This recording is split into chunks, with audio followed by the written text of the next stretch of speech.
Andy, you're in Washington this week. You're talking to lawmakers. What's your main message here? Well, I think this is a historic moment, right? This is the first time that we're doing comprehensive tech regulation in the U.S. These bills that are being proposed have the potential to dramatically, open up the tech marketplace. This is a unique moment in history where there's really strong bipartisan support. So I think we're very close to getting something done, and it's a very exciting time to be here to talk to lawmakers about these, very important issues for the global economy. What do you make of Apple's claim here that, messing with these rules will make phones less secure? Well, I think it's fundamentally, undemocratic to claim that Apple is the only company that can do security and privacy properly, right? Proton, through our Proton Mail product, is actually also a privacy and security company. There's a lot of companies innovating in this space, and if we accept Apple's argument that, they're the only ones that can do security and privacy, then what we're basically saying is that security and privacy will never get better than what Apple is offering. And I think that's just simply disingenuous and not correct. So I think if we open up the space, allow for a true competition, actually we'll find that privacy and security actually gets enhanced by having more innovators in the space, able to compete and bring in better products. There are reports that these bills might allow companies like Apple to block third-party encryption apps. Are you concerned about that? No, if you look closely at the language of the bills, and if you look at, what is actually there, actually there's no language that actually does that, right? So I don't think this is actually a legitimate concern, and it's simply not true. So, Proton Mail is a competitor to, obviously, Apple's email service and Gmail more broadly. Talk to us about the advantage of using a Proton Mail over some of these other options out there. Well, with Proton, we have a fundamentally different business model, right? If you look at kind of what big tech is doing, it's about, in Google's case, how do you best monetize user data for profit? And what we do that's completely different is we're building internet services and products that are privacy by default. And what this means is, we utilize end-to-end encryption and zero-access encryption to make sure that nobody, not even us as a company, have the ability to read your data. And this is the best way to ensure privacy in the digital era, because what you want to get to is a state where all your data belongs to you, it's private by default, and it cannot be abused in any way now or in the future. And this is something that I think tech companies, tech giants have not offered consumers.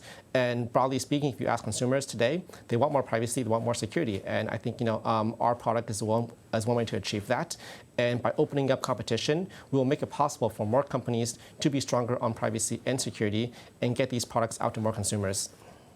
Proton has played a role in the war on Ukraine as well, allowing Russians to access information that the Kremlin had blocked. What do you make of this and what it, signifies potentially about your role in the future?